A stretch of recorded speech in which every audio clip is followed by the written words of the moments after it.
1 year Bible reading plan. Ninth Acts 9th chapter 1 verse से 31 verse. Second Chronicles 35-36 chapter. एक साल का Bible reading plan. प्रेरितों के काम 9 अध्याय 1 वचन से 31 वचन तक और दूसरा इतिहास 35 अध्याय और 36 अध्याय.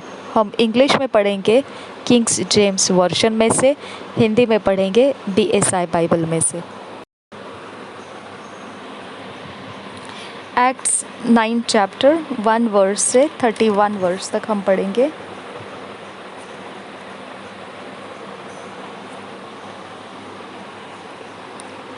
Saul, going towards Damascus, is called by Christ.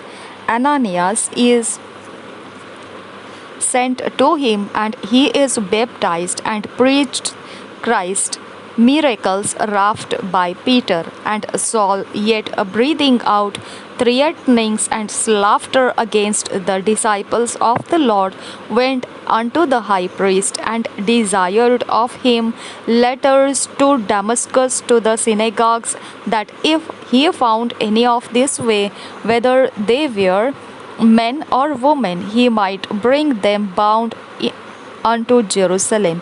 And as he journeyed, he came near Damascus, and suddenly there shined round about him a light from heaven. And he fell to the earth, and heard a voice saying unto him, Saul, Saul, why persecutest thou me? And he said, Who art thou, Lord? And the Lord said, I am Jesus, whom thou persecutest. It is hard for thee to kick against the pricks. And he, trembling and astonished, said, Lord, what wilt thou have me to do? And the Lord said unto him, Arise, and go into the city, and it shall be told thee what thou must do. And the men which journeyed with him stood speechless, hearing a voice, but seeing no man.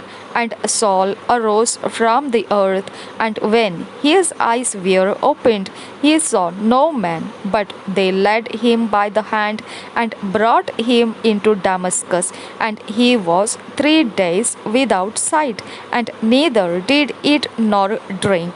And there was a certain disciple at Damascus named Ananias, and to him said the Lord in a vision, Ananias. And he said, Behold, I am here, Lord. And the Lord said unto him, Arise, and go into the street which is called Straight, and enquire in the house of Judas for one called Saul of Tarsus. For behold, he prayeth, and hath seen in a vision a man named Ananias coming in and putting his hand on him, that he might receive his sight. Then Ananias answered, Lord, I have heard by many of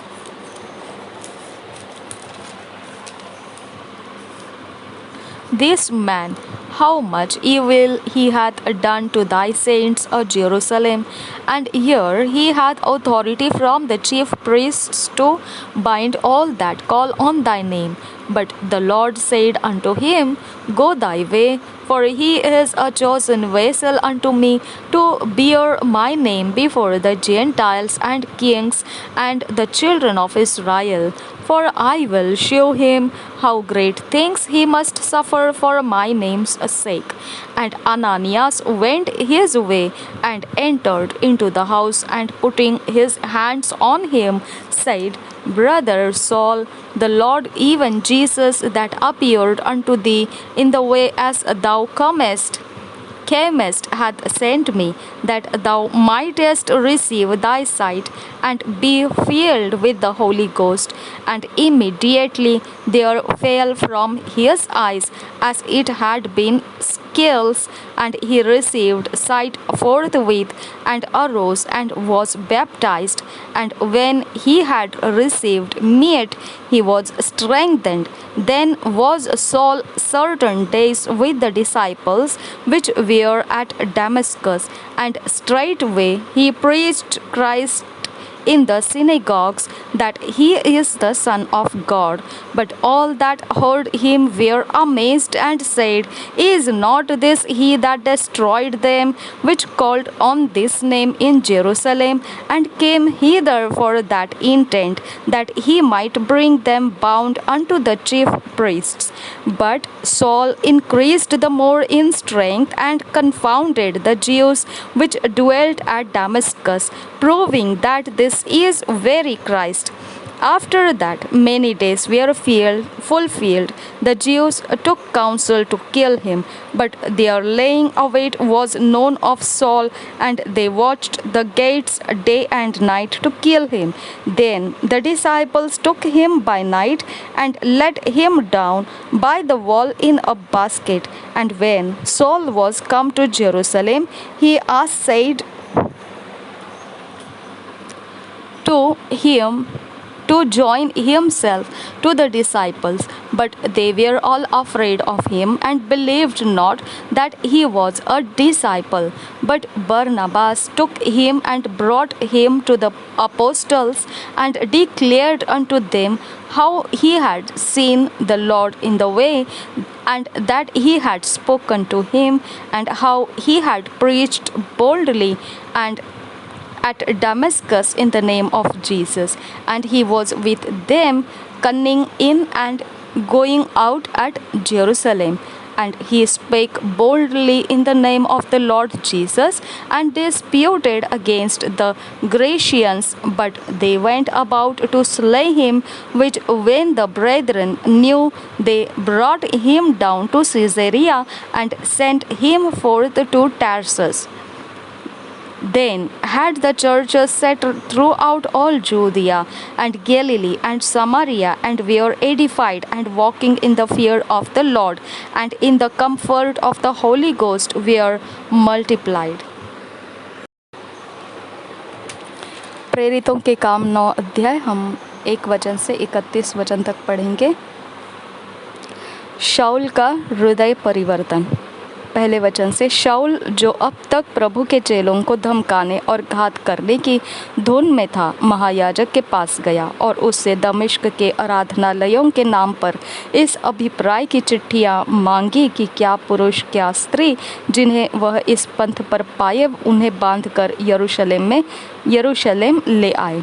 परंतु चलते चलते जब वह दमिश्क के निकट पहुंचा, तो एकाएक आकाश से उसके चारों ओर ज्योति चमकी, और वह भूमि पर गिर पड़ा और यह शब्द सुना, हे शाऊल, तू मुझे क्यों सताता है? उसने पूछा, हे प्रभु, तू कौन है? उसने कहा, मैं यीशु हूँ, जिसे तू सताता है। परंतु अब उठकर नगर में जा, और जो तुझे करना है वह तुझसे कहा जाएगा। जो मनुष्य उसके साथ थे वे अवाक रह गए, क्योंकि शब्द तो सुनते थे परंतु किसी को देखते न थे। तब शाऊल भूमि पर से उठा, परंतु जब आंखें खोली तो उसे कुछ दिखाई न दिया, और वे उसका हाथ पकड़ के दमिश्क में ले गए। वह 3 दिन तक न देख सका और न खाया और न पिया। दमिश्क में हनन्याह नामक एक चेला था। उससे प्रभु ने दर्शन में कहा, हे हनन्याह। उसने कहा, हाँ प्रभु। तब प्रभु ने उससे कहा, उठकर उस गली में जा जो सीधी कहलाती है, और यहूदा के घर में शाऊल नामक एक तरसुस वासी को पूछ, क्योंकि देख वह प्रार्थना कर रहा है। और उसने हनन्याह नामक एक पुरुष को भीतर आते और अपने ऊपर हाथ रखते देखा है, ताकि फिर से दृष्टि पाए। हनन्याह ने उत्तर दिया, हे प्रभु, मैंने इस मनुष्य के विषय में बहुतों से सुना है कि इसने यरूशलेम में तेरे पवित्र लोगों के साथ बड़ी बड़ी बुराइयां की है, और यहाँ भी इसको प्रधान याजकों की ओर से अधिकार मिला है कि जो लोग तेरा नाम लेते हैं उन सब को बांध ले।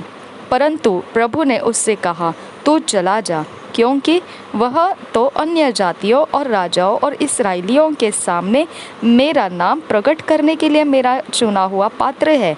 और मैं उसे बताऊंगा कि मेरे नाम के लिए उसे कैसा कैसा दुख उठाना पड़ेगा।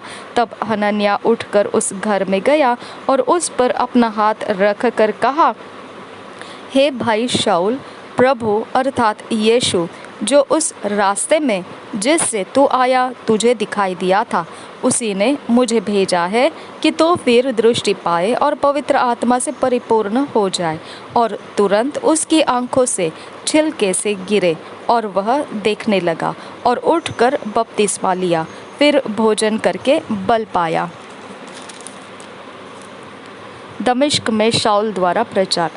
वह कई दिन उन चेलों के साथ रहा जो दमिश्क में थे, और वह तुरंत आराधनालयों में यीशु का प्रचार करने लगा कि वह परमेश्वर का पुत्र है। सब सुनने वाले चकित होकर कहने लगे, क्या यह वही व्यक्ति नहीं है जो यरूशलेम में उन्हें जो इस नाम को लेते थे नष्ट करता था? और यहाँ भी इसीलिए आया था कि उन्हें बांधकर प्रधान याजकों के पास ले जाए। परंतु शाऊल और भी सामर्थी होता गया और इस बात का प्रमाण दे देकर मसीह यही है, दमिश्क के रहने वाले यहूदियों का मुंह बंद करता रहा।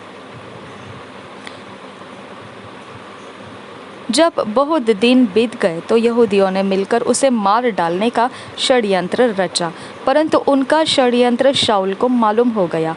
वे तो उसे मार डालने के लिए रात दिन फाटकों पर घात में लगे रहते थे, परंतु रात को उसके चेलों ने उसे टोकरे में बैठाया और शहरपनाह पर से लटका कर उतार दिया। यरूशलेम में शाऊल 26 वचन से आगे। यरूशलेम में पहुंचकर उसने चेलों के साथ मिल जाने का प्रयत्न किया, परंतु सब उससे डरते थे, क्योंकि उनको विश्वास न होता था कि वह भी चेला है। परंतु बरनबास ने उसे अपने साथ प्रेरितों के पास ले जाकर उनको बताया कि इसने किस रीति से मार्ग में प्रभु को देखा और उसने इससे बातें की। फिर दमिश्क में इसने कैसे हियाव से यीशु के नाम से प्रचार किया। वह उनके साथ यरूशलेम में आता जाता रहा और निधड़क होकर प्रभु के नाम से प्रचार करता था, और यूनानी भाषा बोलने वाले यहूदियों के साथ बातचीत और वाद विवाद करता था। परंतु वे उसे मार डालने का यत्न करने लगे। यह जानकर भाई उसे कैसरिया ले आए और तरसुस को भेज दिया। इस प्रकार सारे यहूदी और गलील और सामरिया में कलसिया को चैन मिला और उसकी उन्नति होती गई, और वह प्रभु के भय और पवित्र आत्मा की शांति में चलती और बढ़ती गई। 2 Chronicles 35 chapter 1st verse से पढ़ेंगे। Introduction. जोसाया keeps a solemn Passover his death, 1st verse से। Moreover, Josiah kept a Passover unto the Lord in Jerusalem, and they killed the Passover on the 14th day of the first month, and he set the priests in their charges and encouraged them to the service of the house of the Lord, and said unto the Levites that taught all Israel, which were holy unto the Lord, put the holy ark in the house with Solomon the son of David king of Israel did build. It shall not be a burden upon your shoulders. Serve now the Lord your God and his people Israel, and prepare yourselves by the houses of your fathers after your courses, according to the writing of David king of Israel, and according to the writing of Solomon his son, and stand in the holy place according to the divisions of the families of the fathers of your brethren the people, and after the division of the families of the Levites. So kill the Passover and sanctify yourselves, and prepare your brethren, that they may do according to the word of the Lord by the hand of Moses. And Josiah gave to the people of the flock lambs and kids, all for the Passover offerings, for all that were present, to the number of 30,000 and 3,000 bullocks. These were of the king's substance, and his princes gave willingly unto the people, to the priests and to the Levites.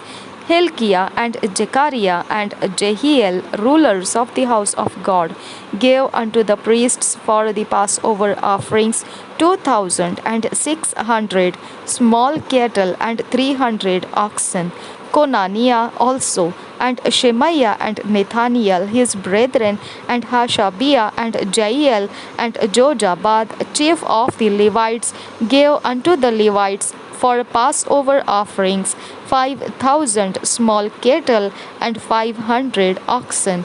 So the service was prepared, and the priests stood in their place, and the Levites in their courses, according to the king's commandment. And they killed the Passover, and the priests sprinkled the blood from their hands, and the Levites flayed them.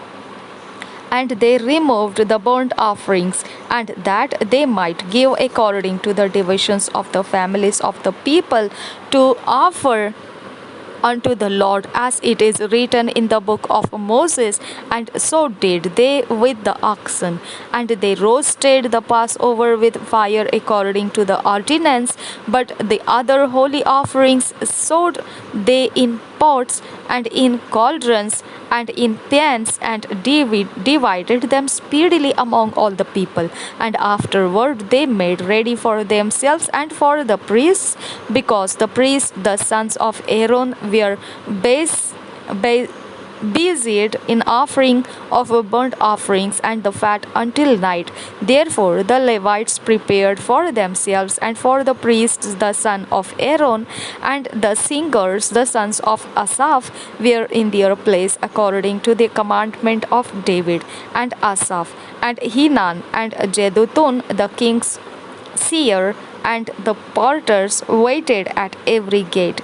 They might not depart from their service, for their brethren the Levites prepared for them. So all the service of the Lord was prepared the same day, to keep the Passover and to offer burnt offerings upon the altar of the Lord, according to the commandment of King Josiah. And the children of Israel that were present kept the Passover at that time, and the feast of unleavened bread 7 days. And there was no Passover like to that kept in Israel from the days of Samuel the prophet, neither did all the kings of Israel keep such a Passover as Josiah kept.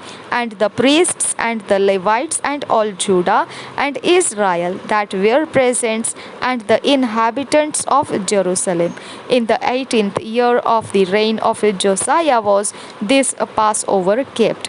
After all this, when Josiah had prepared the temple, Necho, king of Egypt, came up to fight against Carchemish by Euphrates, and Josiah went out against him, but he sent ambassadors to him, saying, What have I to do with thee, thou king of Judah? I come not against thee this day, but against the house wherewith I have war. For God commanded me to make haste, forbear thee from meddling with God, who is with me, that he destroy thee not. Nevertheless, Josiah would not turn his face from him, but disguised him, that he might fight with him, and hearkened not unto the words of Necho from the mouth of God, and came to fight in the valley of Megiddo. The archers shot at King Josiah, and the king said to his servants, Have me away, for I am sore wounded. His servants therefore took him out of that chariot, and put him in the second chariot that he had, and they brought him to Jerusalem, and he died and was buried in one of the sepulchres of his fathers. And all Judah and Jerusalem mourned for Josiah, and Jeremiah lamented for Josiah, and all the singing men and the singing women spake of Josiah in their lamentations to this day, and made them an ordinance in Israel, and behold, they are written in the Lamentations. Now the rest of the acts of Josiah and his goodness, according to that which was written in the law of the Lord, and his deeds first and last, behold, they are written in the book of the kings of Israel and Judah. Chapter 36. Jehoahaz succeeding is disposed by Pharaoh, Jehoiakim is carried into Babylon. Jehoiakim succeeds him, Zedekiah's evil reign, Cyrus' proclamation. First verse say, Then the people of the land took Jehoahaz, the son of Josiah, and made him king in his father's stead in Jerusalem. Jehoahaz was 23 years old when he began to reign, and he reigned 3 months in Jerusalem. And the king of Egypt put him down at Jerusalem and condemned the land in 100 talents of silver and a talent of gold. And the king of Egypt made Eliakim, his brother, king over Judah and Jerusalem, and turned his name to Jehoiakim. And Necho took Jehoahaz, his brother, and carried him to Egypt. Jehoiakim was 25 years old when he began to reign, and he reigned 11 years in Jerusalem, and he did that which was evil in the sight of the Lord his God. Against him came up Nebuchadnezzar, king of Babylon, and bound him in fetters to carry him to Babylon. Nebuchadnezzar also carried off the vessels of the house of the Lord to Babylon, and put them in his temple at Babylon. Now the rest of the acts of Jehoiakim, and his abominations which he did, and that which was found in him, behold, they are written in the book of the kings of Israel and Judah. And Jehoiakim his son reigned in his stead. Jehoiakim was 8 years old when he began to reign, and he reigned 3 months and 10 days in Jerusalem, and he did that which was evil in the sight of the Lord. And when the year was expired, King Nebuchadnezzar sent and brought him to Babylon with the goodly vessels of the house of the Lord, and made Zedekiah his brother king over Judah and Jerusalem. Zedekiah was 21 years old when he began to reign, and reigned 11 years in Jerusalem. And he did that which was evil in the sight of the Lord his God, and humbled not himself before Jeremiah the prophet, speaking from the mouth of the Lord. And he also rebelled against King Nebuchadnezzar, who had made him swear by God, but he stiffened his neck and hardened his heart from turning unto the Lord God of Israel. Moreover, all the chief of the priests and the people transgressed very much after all the abominations of the heathen, and polluted the house of the Lord which he had hallowed in Jerusalem. And the Lord God of their fathers sent to them by his messengers, rising up betimes and sending, because he had compassion on his people and on his dwelling place. But they mocked the messengers of God, and despised his words, and misused his prophets, until the wrath of the Lord arose against his people, till there was no remedy. Therefore he brought upon them the king of the Chaldees, who slew their young men with the sword in the house of their sanctuary, and had no compassion upon young man or maiden, old man, or him that stooped for age. He gave them all into his hand, and all the vessels of the house of God, great and small, and the treasures of the house of the Lord, and the treasures of the king and of his princes, all this he brought to Babylon. And they burnt the house of God, and brake down the wall of Jerusalem, and burnt all palaces thereof with fire, and destroyed all the goodly vessels thereof. And them that had escaped from the sword carried he away to Babylon, where they were servants to him and his sons until the reign of the kingdom of Persia. Persia, to fulfill the word of the Lord by the mouth of Jeremiah, until the land had enjoyed her Sabbaths. For as long as she lay desolate, she kept Sabbath to fulfill 70 years.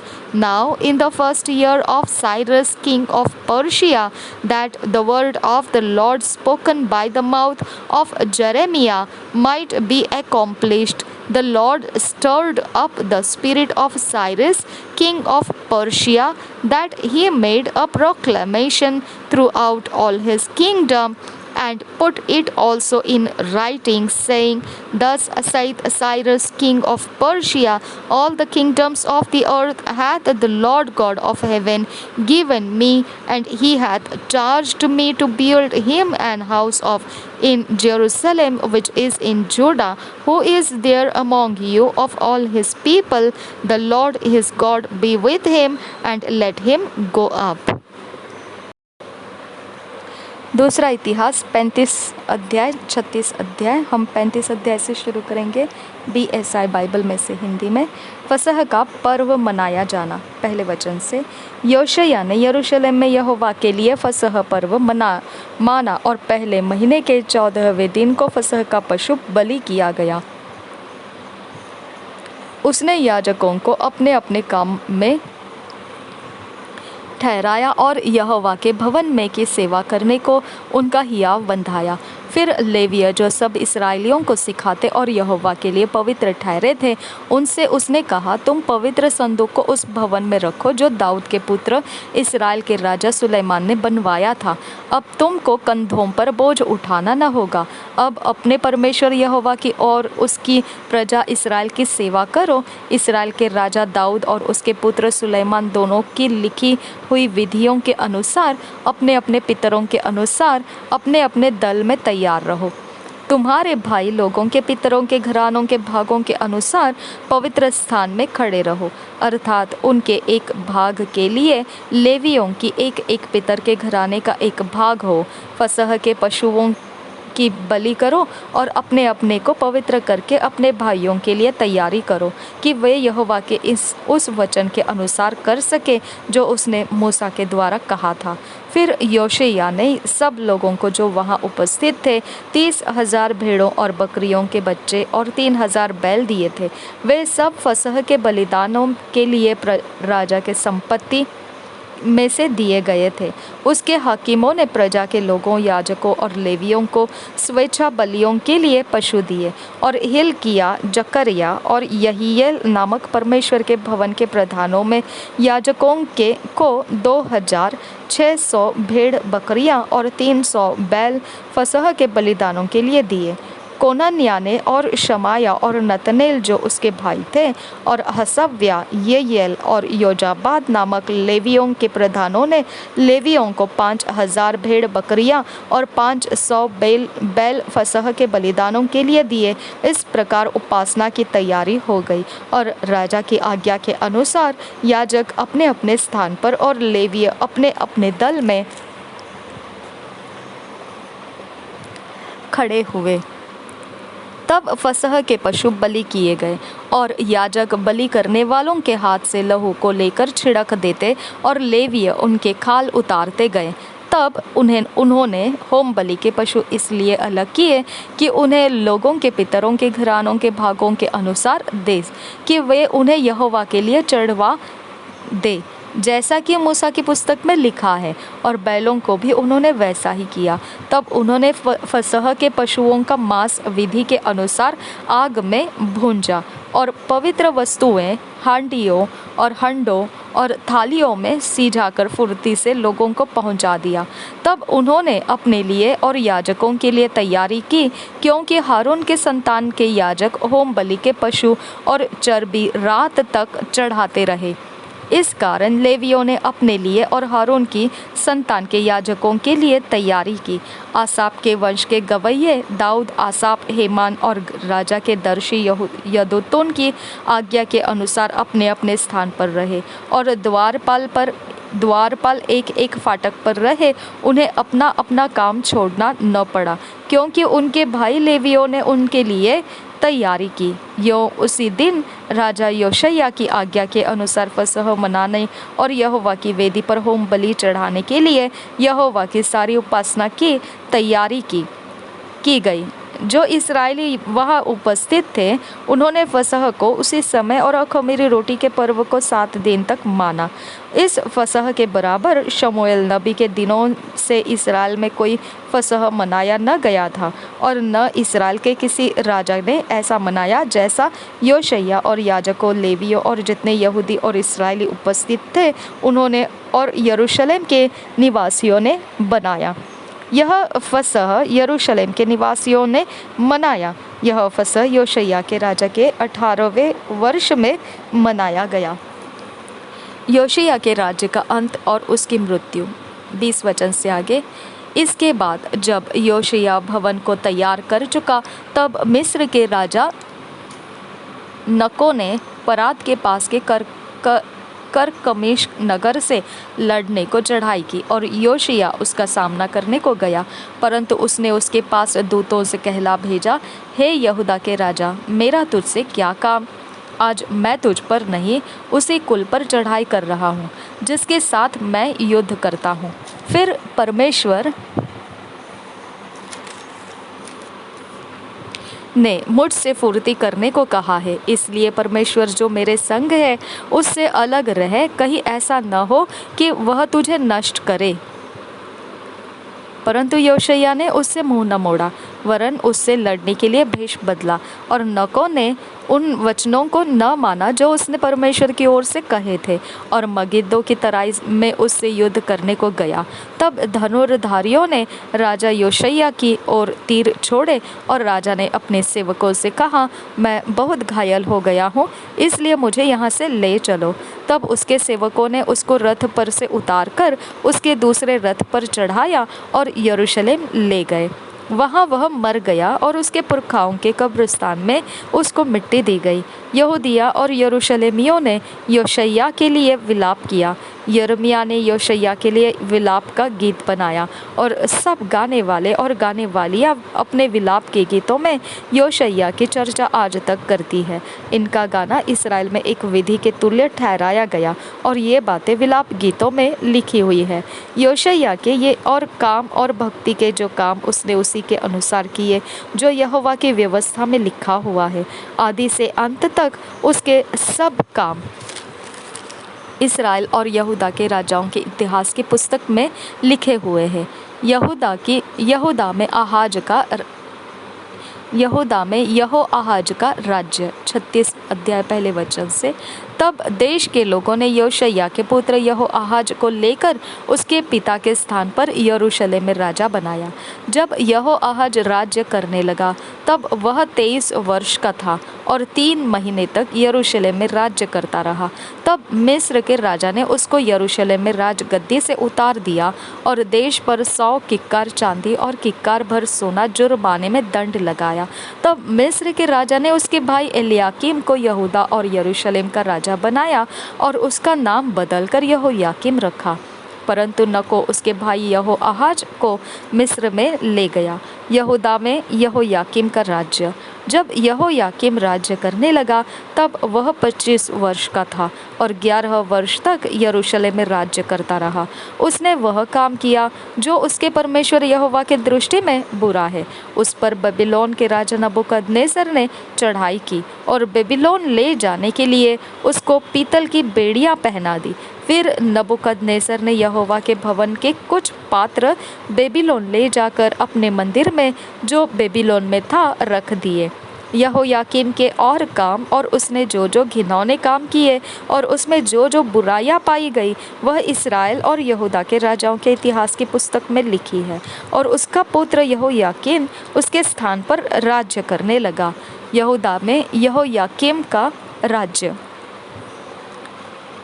9 वचन से आगे, जब यहोयाकीन राज्य करने लगा तब वह 8 वर्ष का था और 3 महीने और 10 दिन तक यरूशलेम में राज्य करता रहा। उसने वह किया जो परमेश्वर यहोवा की दृष्टि में बुरा है। नए वर्ष के लगते ही नबूकदनेस्सर ने लोगों को भेजकर उसे और यहोवा के भवन के मन भावने पात्रों को बेबीलोन में मंगवा लिया और उसके भाई सिदकिय्याह को यहूदा और यरूशलेम पर राजा नियुक्त किया। यहूदा में सिदकिय्याह का राज्य। 11 वचन से आगे, जब सिदकिय्याह राज्य करने लगा तब वह 21 वर्ष का था और यरूशलेम में 11 वर्ष तक राज्य करता रहा। उसने वही किया जो उसके परमेश्वर यहोवा के दृष्टि में बुरा है। यद्यपि यिर्मयाह नबी यहोवा की ओर से बातें कहता था तो भी वह उसके सामने दीन न हुआ। फिर नबूकदनेस्सर जिसने उसे परमेश्वर की शपथ खिलाई थी उससे उसने बलवा किया और उसने हठ किया और अपना मन कठोर किया और वह इस्राएल के परमेश्वर यहोवा की ओर न फिरे। यरूशलेम का पतन। 14 वचन से आगे, सब प्रधान याजकों ने और लोगों ने भी अन्य जातियों के से घिनौने काम करके बहुत बड़ा विश्वासघात किया और यहोवा के भवन को जो उसने यरूशलेम में पवित्र किया था अशुद्ध कर डाला। उनके पूर्वजों के परमेश्वर यहोवा ने बड़ा यत्न करके अपने दूतों से उनके पास कहला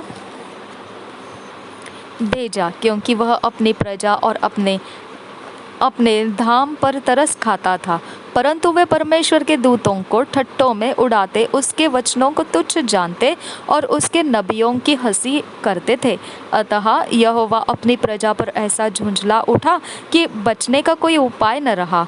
तब उसने उन पर कसदियों के राजा से चढ़ाई करवाई और इसने उनके जवानों को उनके पवित्र भवन ही में तलवार से मार डाला। और क्या जवान, क्या कुंवारी, क्या बूढ़े, क्या पक्के बाल वाले, किसी पर भी कोमलता न की। यहोवा ने सबों को उसके हाथ में कर दिया, क्या छोटे क्या बड़े। परमेश्वर के भवन के सब पात्र और यहोवा के भवन और राजा और उसके हकीमों के खजाने, इन सबों को वह बेबीलोन में ले गया।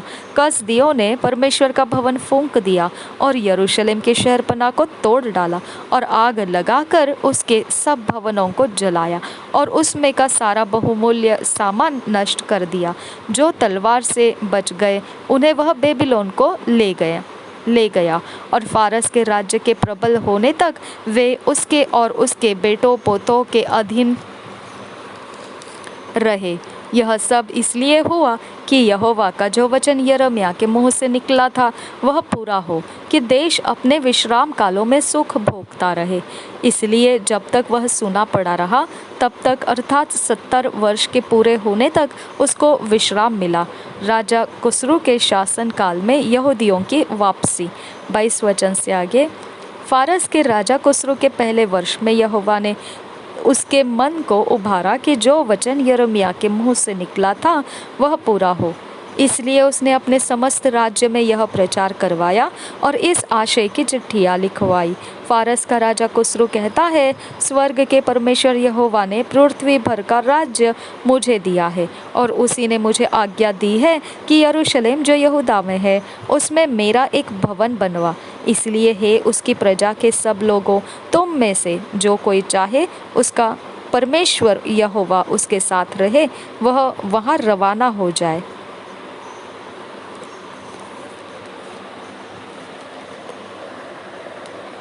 To years Bible reading plan, 2 साल का Bible reading plan. Luke 2 chapter 33 verse से 40 वर्स। ड्यूटरनॉमी 18 चैप्टर। लूका रचित सुसमाचार 2 अध्याय का 33 वचन से 40 वचन। व्यवस्था विवरण 18 अध्याय। 2 साल के बाइबल रीडिंग प्लान में जब हम ये वचनों को पढ़ रहे होंगे तो अपने व्यक्तिगत समय में, अपने पर्सनल समय में इसे पढ़ना है। हम ऐसे करते हुए जब परमेश्वर इन वचनों के अंदर से हमें कुछ बुद्धि ज्ञान की बातें कहेगा, हमारे कोई समझ में आने वाली बातें हमको देगा, उसको हमने नोट्स बनाकर लिखना है। जैसे ही हम उसके नोट्स बनाकर लिखेंगे, हमको रोज़ के जीवन में उसका इस्तेमाल करना है और हमारे तौर तरीके बदलते जाना है। हमारे चाल चलन जो बिगड़ती अवस्था में है रहते होंगे, तो अब वह सुधरती अवस्था में चलाते हुए जाना है। हमारे जीवन का हर हिस्सा इन वचनों के आधार से परमेश्वर बता रहा है, उस तरह से हमने तरीके बदल कर परमेश्वर की ओर मुड़ते हुए अपने चाल चलन, अपने जीवन को परमेश्वर के रास्ते में चलाना है रोज़ के जीवन में। और ये वचनों को जब हम ऐसे 2 साल के अंत में देखेंगे चलते हुए, तो इन प्रकार से हम परमेश्वर के जो उपयोग में आता है ऐसा चरित्र वाला बर्तन होकर हम निखर कर आएंगे और परमेश्वर हमें उपयोग कर सकता है। इसीलिए हम ऐसा अनुग्रह हमने पाया है। परमेश्वर हमको इन वचनों के अनुसार चलने के लिए अनुग्रह हमको दिया है और ऐसा हम ये अनुग्रह का निश्चित लाभ भी उठाना है। प्रभु यीशु मसीह हम सबके साथ बना रहे। आमीन, आमीन, आमीन।